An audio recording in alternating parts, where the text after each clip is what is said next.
representing BrooklynBodega.com, Brooklyn Hip Hop Festival, Brooklyn Bodega Radio. I'm here with 2/3 Tanya Morgan. Please. My name is Don Will. Ron P. Elias is in Cincinnati, Ohio. Big up to Elias. He's always somewhere else. You know, I mean, life. Yeah. Yeah, they gotta pay for the tickets, man, to get them out here. It was one of those situations where, you know, we couldn't. It was like a late kind of reservation. Yeah. You know, airplane tickets are more expensive. Well, you guys are kind of our special guests tonight. So was this a last minute thing for you guys as well? It was definitely like last minute. Okay. So why did you join us today? Was it because you just Brooklyn Bodega, I mean, that's like Wes Jackson, the whole staff, that's family, you know what I'm saying? No, we were just saying how we don't know what else to talk about because I interview these guys like every 2 weeks. You know, you're like, what happened in 2 weeks? Usually you go to venues and you don't want to be around a promoter. You try to go back to the hotel. Like we came and just was chilling, hanging out. Cause I mean, it's like just hanging out with homies. Yeah, it's like, hey, do you guys want to talk to me on camera later? Sure, why not? You know what I mean? So I will pose some of the questions we've been asking everyone else. You know, even though we obviously now we know each other, but we're talking about this whole idea of timeless music, and we want to know as far as Tanya Morgan goes. What do you believe timeless music is? I mean, how do you guys produce it? How do you expect to be here in 20, 30 years from now?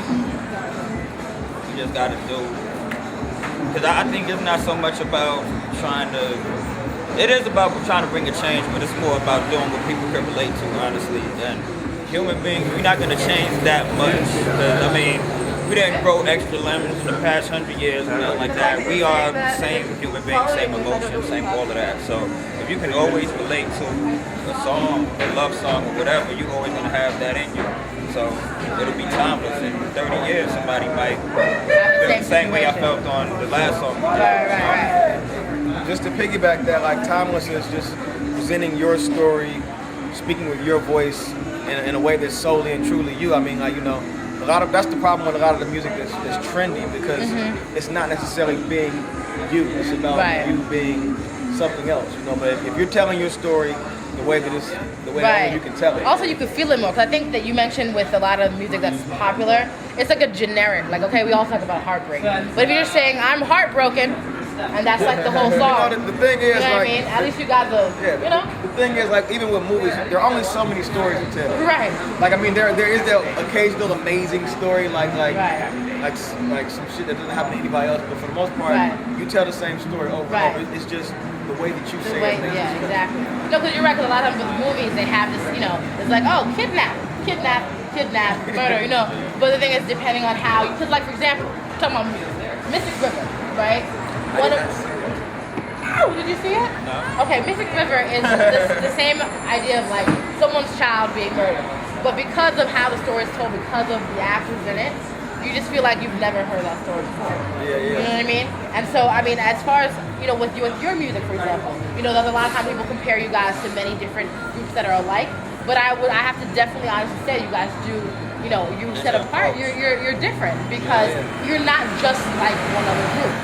There's like a little bit of all these different other groups in you, so it's like, nah, you're obviously your individual entity because maybe there's influences, but you know what I mean? The basis for comparison is all about familiarity. Like, if you ask me what does this taste like, I would try to give you some flavors that you understood. Yeah, like I'm like, oh, it's sort of like turkey, but you know, blah blah blah. Right. Just so you can understand like what I'm talking about. But it kind of gets skewed with music because you know it's glorified. When you're trying to market something and promote something, you have to tell people it's just like this. If you like this, you'll love this. That's true. That's what it. Well, speaking of your sound, I mean, when you first started out with Ramen, right, and you as well, you know, producing and stuff, did you have an idea of how you wanted to come out, and are you different now? Did you evolve into someone else, or is it exactly how you thought? I mean, honestly, how did you want to come out like MC Hammer? It's exactly how it always sounded in my mind. Anyway, I'm sure you know when I listen back to old music, like some I might have put out in 2001 or so. Cause I've been doing this for 8 years, by the way. It's been a minute. It take a and while. He's only 18. Yeah, I'm only 9. But you know, like I was listening to the music I threw up online back in '01, and it sounds a lot different, but it's still the same feeling or same vibe or whatever. And honestly, since as far back as I can remember, it's always been the same. It just matures with me and Right, how I right. change as a person. That's how the music changes. And if my vibe changes or whatever, the music Right. does the same thing. Even the way you guys rhyme is the same. Because like when I'm thinking about It it, seems like it to me. I feel like in my mind I always sound the same way. And from my perspective, because he produces also, all I do Right, is write. right. I produce a little bit, but not Right. enough to say I produce. All I do is write. Like, Right.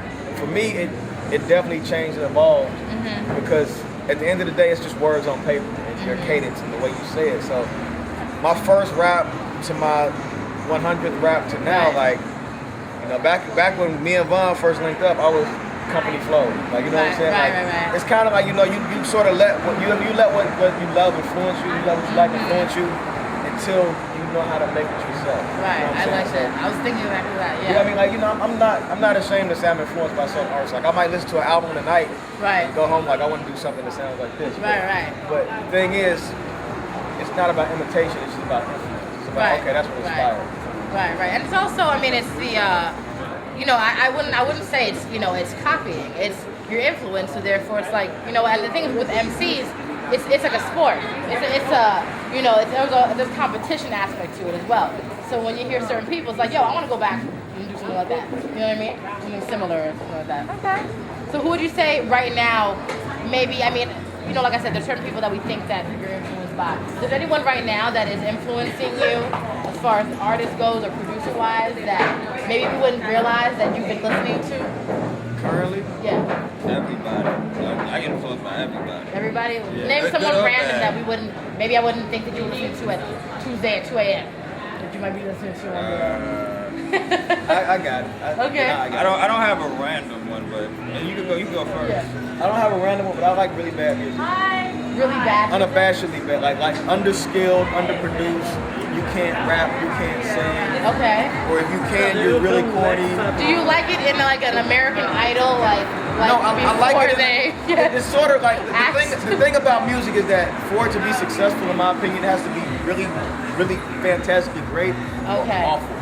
Okay. Like the marginally talented people I see what you mean. and the people like who are, just how sometimes you hear something like the album's dope, but it's not like classic. You know what I'm saying? Like that's not inspiring. What's inspiring is like something that makes you think like, why would you commit your like time to making something this bad? You know what I'm saying? Like, Well, do you look at it like, okay, I would like to help to piece it no, together? I look at it like You're amazed. like okay, like one of my favorite albums to listen to. I don't think it's bad. Okay. I love the Ray J mixtape. What he did with K-Slay is fucking incredible. Okay. Like some of the stuff he has the audacity to say, Yeah. you cannot write this down. Like, Right. But the reason why I like it is because like there are people who are. It's just about commitment. It's about Right. believing. You know what I'm saying? Right. Like the person that doesn't believe themselves can Right. be like. You can be Lupe or Nas lyrically, Right. but if you're not committed or believing in Right. who you are, Right. it just comes across as a dude who's skilled. But if Right. you're like, you could be Or- Red Dog, like Ray Dog or somebody like Ray- saying some incredibly bad shit, but Yeah. if you committed to that, Then and someone's that's your gonna person. be. It's like Yeah. that's captivating and engaging and Okay. inspiring. I see what you mean. It's like I brought up American Idol, how these really horrible deaf, like tone deaf people go and they sing their hearts out, but they're convinced. You know what I mean? And I gotta give respect to them for that That's too. that passion. That they come out there and they have the audacity to go on TV. So is there anyone, as we listen to, what do you say? Is there anyone that you listen to that, or type of music that we wouldn't think that you're inspired by? No, I can't say somebody that I don't really know who you wouldn't expect. I was just gonna name. Are you a Celine Dion fan? Nah. No. I just was gonna name people I that believe you that. would expect. I was gonna name people you would expect, like I Yeah. would say Pat Bibb and Diamond District. So no, you don't like really bad groups, like Nah. I actually torture him on the road. Like, Yeah. Like I'll put in. He probably is not random for him to like Bad it. Like, CD. yeah. Oh, Ilias is worse than me. Yeah. Ilias like. He gets like the cat scratching. I don't know where he gets the shit he listens to. Half of the time it's like, yo, if you don't cut this shit off. Like the rule is whoever's in control of the radio, like whoever's in the front seat controls the radio. Right. Okay. Sometimes you play some shit where you're like, Now we have an insight on what they do. We know he doesn't listen to Celine, and we know they listen to really I play bad Lady music. Gaga. Yeah, well, I think everyone playing Lady Gaga. That's one By thing. choice. Yeah, no, I think Lady Gaga, her beats are dope. And she has a lot of spike and spunk and, you know what I mean? Like, and they she's don't- from the Upper West Side, isn't she? From there? They don't really have too Yo, many. is that Tanya Morgan?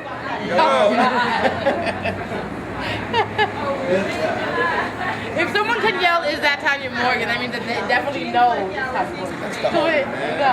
But you know how, like, if you're not really sure, you won't. You just be like, "Oh, I think that is Tanya Morgan." Okay. Well, once again, it's been a pleasure talking to you guys. Every 2 weeks, I talk to you. This is like Yeah. we have a phone see you call. next I know. Yeah. It's like we text messaging each other, just voices. We just gonna start meeting to do interviews for no reason. Be like, what you doing next Tuesday around 7:30, 7:35, 10 minutes? Yeah. All right, so go Raven. 2/3 of Tanya Morgan. Bodega.